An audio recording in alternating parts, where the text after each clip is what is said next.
বিরতির পর স্বাগত। এবার চোখ রাখছে আবারও পশ্চিমবঙ্গের দিকে, কারণ মধ্যমগ্রাম এবং বারাসাতে হঠাৎই ছাই বৃষ্টি। আতঙ্কে সাধারণ মানুষ। শনিবার বিকেলে আচমকায় আকাশ থেকে টুকরো টুকরো কালো পোড়া ছাই নেমে আসতে থাকে। বাজার হাটে যারা খোলা আকাশে জিনিসপত্র বিক্রি করছিলেন তারা রীতিমতো আতঙ্কিত হয়ে পড়েন। বাড়ির ছাদগুলি ছায়ে ঢেকে যায়। কি কারণে এই ছাই বৃষ্টি তা যদিও প্রশাসনের তরফ থেকে কিছু স্পষ্ট করে জানানো হয়নি, কিন্তু তবে এই কালো ছাই গৃহস্থের বাড়ির উঠোন থেকে শুরু করে বিভিন্ন জায়গায় ছড়িয়ে পড়ে, যাতে অসুস্থতা বোধ করছে অনেকেই।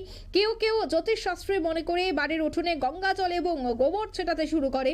তবে হঠাৎ করে আকাশ থেকে এই ছাই ওড়াকে কেন্দ্র করে কুসংস্কারের গুজব ছড়ায় মুহূর্তের মধ্যেই।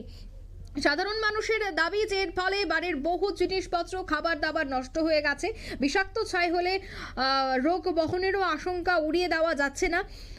করোনা কালে 2020 সালে এমন ঘটনা ঘটেছিল, সেই আতঙ্ক আজও মানুষের যেন পিছু তাড়া করছে।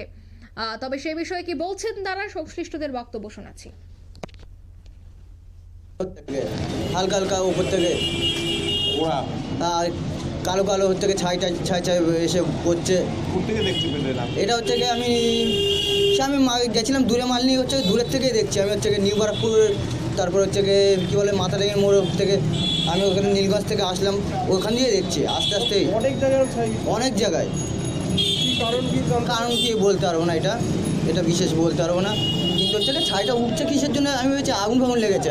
আগুন লাগলে তো দেখা যেত না, আগুন তো লাগেনি, কিসের জন্য হয়েছে এটা সেটাও বলতে পারবো না।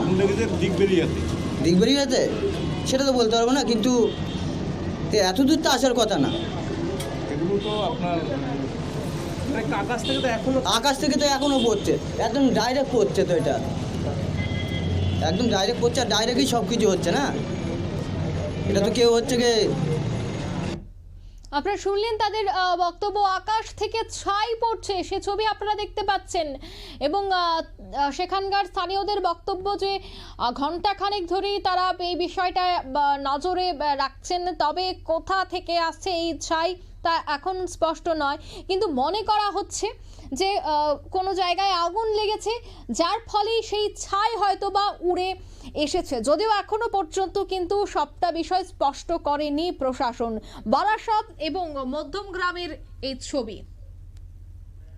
এই মুহূর্তের সংবাদ এই পর্যন্তই। আমাদের পরবর্তী নিউজ এবং আপডেট দেখার জন্য অবশ্যই চোখ রাখবেন শুধুমাত্র নিউজ ভ্যানগার্ডের পর্দায়। ধন্যবাদ।